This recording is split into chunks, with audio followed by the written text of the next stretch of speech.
क'क्राझार जिल्ला बिपिएफनि बानजायनायाव विधानसभा बिसायख'थियाव बिपिएफ दोलोनि बिजाथिया देरहासारनायनि रंजानायजों सरलपारा लावखार ओंखाम जाग्रा थावनियाव जिल्ला बिपिएफनि मावथिफोरा जथायै बोथिसे ओंखाम जायो लोगोसे बैसागो बिदाय हाबाफारिबो लायो। बे हाबाफारियाव क'क्राझार जिल्ला बिपिएफनि गासै मावथि बिबानगिरिफोरा बाहागो लायो। दिनै खुंजानाय देरहासार रंजाथाइ लोगोसे बैसागो बिदाय हाबाफारियाव बाहागो लायो बिटिसिनि 9 नं बनरगाव बियाबनि एमसिएलए जुबिराज बसुमतारिया। एमसिएलए जुबिराज बसुमतारिया खौरांनि गेजेरजों बयनिसिमबो गोजोननाय आरो साबायखर बावहरो।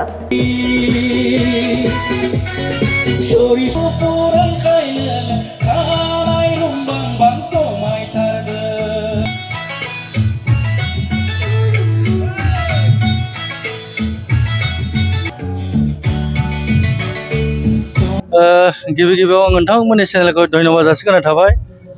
थारैनो नंगौ दिनै जोबोद जोंनि मानगोनां हाग्रामा सार दैदेननाय दोलो बिपिएफ दोलोनि मोनसे ग्रेट भिक्टरि साक्सेसफुल होननानै जोङो दिनै बैसागु बिदायजों लोब्बा लानानै थांनाय दाखालि 4 थारिखआव जे एमएलए इलेक्शननि बिधानसभानि रिजाल्ट जे जादों जोङो 10 जन देरहासार जादों बिपिएफ दोलोआ। तो बेखौ लोब्बा लानानै जोङो दिनै बैसागु फोरबोजों आरो जोंनि भिक्टरि सेलिब्रेशन 10 जन जोंनि बिटिसिआव बिपिएफ दोलोनि एमएलए देरहासार जानानै थांदों। तो बेखौ लाना जों दिनै क'क्राझार जिल्ला जानानै जों बाहाय पेरेन्ट वुमेन इउथ बिएसइउ गासिबो जयैनो आरो लोगोआव जोंनिनो बनगाव ब्लक कमिटिखौ लाफादों। बे रंजानायाव दिनै जों रंजा बाजा जोबोद जोङो फोरबोखौ फालिनो हाबाय। बैसागुजों लोगोसे देरहासार फोरबो जों दिनै बयबो सेंग्रा सिख्ला बा जोंनिनो बिपिएफ दोलोनि वुमेन पेरेन्ट इउथ बिएसइउ गासिबो जों दिनै सरलपारा नैबे पिकनिक स्पटआव फैनानै बयबो रंजाफैदों आरो बे रंजानायाव बयबो बाहागो लाफैदों। जोंनि इउथनि जोंनि पेरेन्टनि जोंनि बिपिएफ दोलोआव जेसेबां विंसफोर दं गासिबो फैना जोबोद खुसि खालामफैदों रंजाफैदों।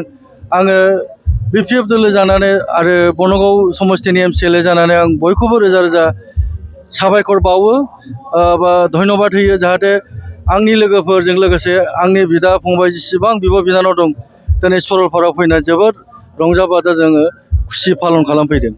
आङो बेखौनो बुंनो लुगैयो बा बेखौनो मेसेज होनो लुगैयो जोंनि वार्कारफोर बा जोंनि बिपिएफ दोलोनि साफ्रोमबो कर्मकर्ताफोरखौ जाहाथे अलवेज जोङो रायजो राजानि जानानै जोङो खामानि मावनांगोन आरो फैबाय थानाय समावबो जों बिदिनो खुसि खुसि रंजाबाय थानो हानांगौ। मारै रंजानो हागोन जेब्ला जोङो आइ आफा बिदा फंबाय रायजो राजानि खुसिखौ जों मावना होनो हागोन अब्लानो जोङो रंजाबाय थानो हागोन आरो जोंनि बिपिएफ दोलोआ जेब्लाबो गोजौआव मान मोनबाय थागोन आरो जोङो अलवेज जोङो रायजो राजानि रंजानाय खामानिखौ जों मावबाय थानो नाजागोन आरो बेखौनो जोंनि मानगोनां हाग्रामा सारा बुंबाय थायो। जोङो मन्त्रि मोननाया जोंनि थाखाय गिदिर बाथ्रा नङा। जोङो बिटिसिखौ बोरै जौगाथायाव लांनो बा गोजौ डेभेलपमेन्टआव लांनो जों बिनि थाखायसो सिन्था धारना खालामनांगौ। ओंखायनो मानगोनां हाग्रामा सारा बुंबाय थादों जोंनो मन्त्रि मोनबाल' जे खामानि मावनो हागोन बे नङा। एमएलए दं जिहेतु एमएलएनि थ्रुयैनो जों जोबोद समस्तिफोरखौ डेभेलपमेन्ट खालामनो हागोन। दिसपुराव एमएलए जोंनि बिटिसिआव जोंनि बिपिएफनि सरकार मानगोनां हाग्रामा सारनि सरकार गतिके जोङो बे डेभेलपमेन्टनि सायावसो बांसिन नोजोर बोनानै जों खामानिखौ आग फाग लानानै जों खामानिखौ मावनो आवगायलांनांगौ। ओरैनोथ' नेचारेलि बिराद मोजां जायगा बियो। जों बेखौ एसे जुदि जोङो सरकार तरफनिफ्राय जों जुदि बेखौ डेभेलपमेन्ट एसे माखासे लामा माखासे थानाय माखासे एसे कयेकटा जिनिस बानायदेरोब्ला निस्सय आरो बिराद सुन्दरता फैबावगोन। ओरैनोथ' गावनि जोबोर सुन्दरथाखा बे जायगाया आरो जोबोद मोनसे डिसेन्ट वेदार बाहाय बिराद मोजां वेदार माने जोबोद थानो मोजां मोनफैयो फैनानै बार खोलो खोलो दै सेराव दैनि स्राव स्राव बोहैनाय जोबोद आवाज मोजां खोनायो साउन्डफ्रा जोबोद मोजां मोनो आरो बेखौनो आं खावलायगोन जोङो हागौमानि नाजागोन बिपिएफ सरकारनिफ्राय बिटिसि सरकारनिफ्राय जोङो बाहाय आरोबाव साबसिन जे जिनिसखौ प्रयजन दङ बेहाय जों खामानि मावनो नाजालांबाय थागोन।